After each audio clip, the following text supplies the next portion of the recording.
أكبر الله أكبر الله أكبر لا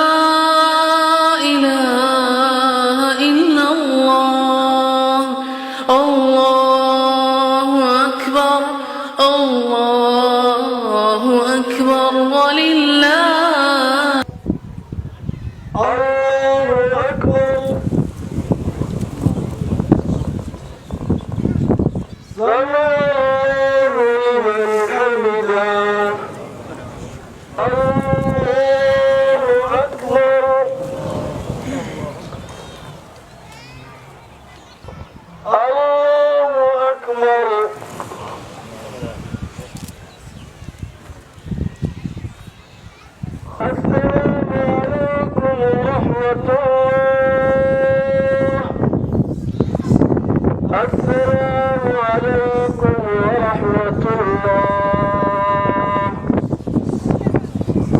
الرحيم الحمد لله رب العالمين والصلاة والسلام على سيدنا محمد وعلى آله وصحبه وسلم. الله أكبر الله أكبر الله أكبر. مركور السلام عليكم ورحمة الله وبركاته دمانتين ومداركن اسكو soo baxday ku tukaneysay salaada ciid al-adha marka labaad maanta waa maalmaha ugu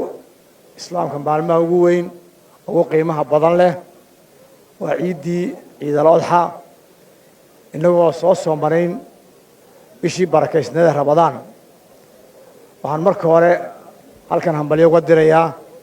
dhammaan shucuubta islaamka gaar ahaan shacabka reer Somaliland dibadda guud meel joogaba waxaan leeyahay hambalyo ilaahay sanadkiisa haynuu gaarsiiyo caafimaad iyo bashbash iyo barwaaqo haynuu gaarsiiyo waxaan ilaahay ugu mahad celinaynaa in ilaahay nabad inagu soo gaarsiiyay inagoo caafimaad qabna ciidii barakeysneed ciidal waxayna soo gaarsiiyay waxaan kaloo ilaahay ugu mahadnaqaynaa in kuleylkii badnaa iyo roob la'aantii haysay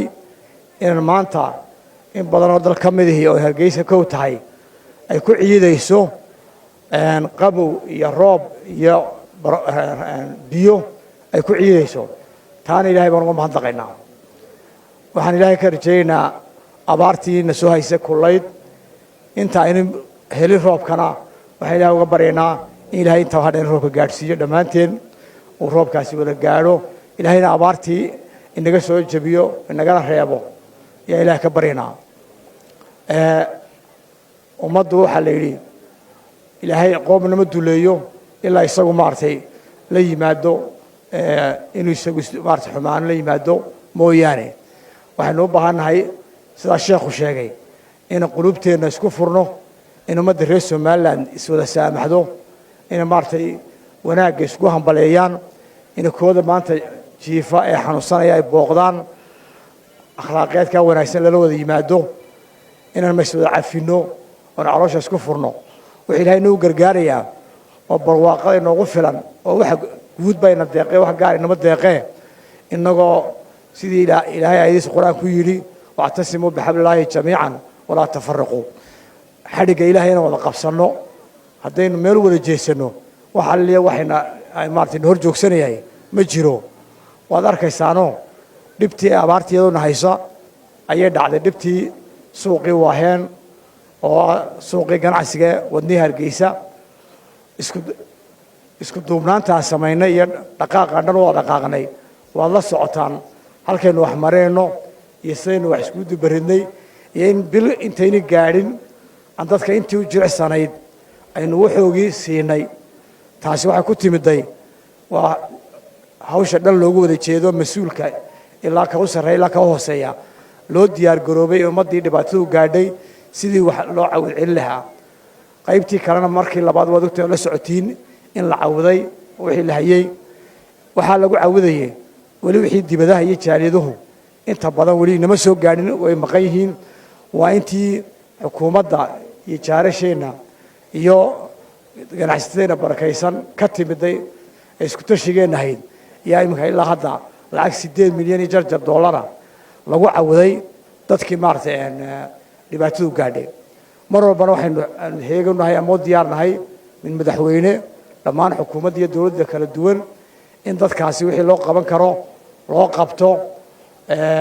lagana daayo dadkeena meelaha tuhunka beenta ah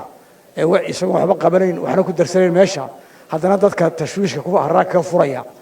dadkaas loo maqan yahay cid kale loo maqna haddii la dhisay suuqii dib baa loo dhisay insha Allah suuq wanaagsan baa loo dhisay waxaa ummadda reer Soomaaliya looga baahan yahay in ummadda ku isku garab taagaan wanaagga la qabanayo wixii xumaanana aan iska reebno taas ayna saaran aad iyo aad baan mar labaad hambalyo u dirayaa shacabka reer Soomaaliland dhammaan meelu jooga dibadda gudabo hambalyo lahay ciid mubaarak ilaahay sanadkiisa khayrka inoo gaarsiiyo acmaashiisu banaan soo ku soo jirnina ilaahay naga aqbal dhamaanteen salaamu calaykum